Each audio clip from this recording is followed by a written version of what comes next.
আমি ভিক্ষা করে ফিরতেছিলাম গ্রামের পথে পথে।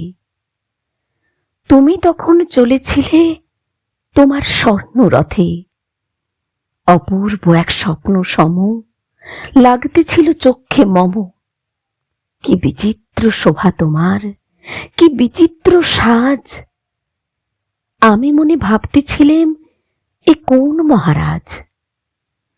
আজি শুভক্ষণে রাত পোহালো, ভেবেছিলাম তবে আজ আমার এই দ্বারে দ্বারে ফিরতে নাহি হবে। বাহির হতে নাহি হতে কাহার দেখা পেলেম পথে। চলিতে রথে ধন ধান্য ছড়াবি দুই ধারে। মুঠা মুঠা কুড়িয়ে নেব, নেব ভারে ভারে। দেখি সহসা রথ থেমে গেল আমার কাছে এসে। আমার মুখ পানে চেয়ে নামলে তুমি হেসে। দেখি মুখের প্রসন্নতা জুড়িয়ে গেল সকল ব্যথা।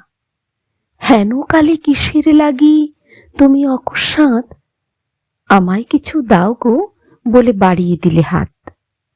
মরি এ কি কথা রাজাধিরাজ, আমায় দাও গো কিছু? শুনে ক্ষণকালের তরে রইনু মাথা নিচু। তোমার কি বা অভাব আছে ভিখারি ভিক্ষুকের কাছে? এ কেবল কৌতুকের বশে আমায় প্রবঞ্চনা। ঝুলি হতে দিলেম তুলে একটি ছোট কণা।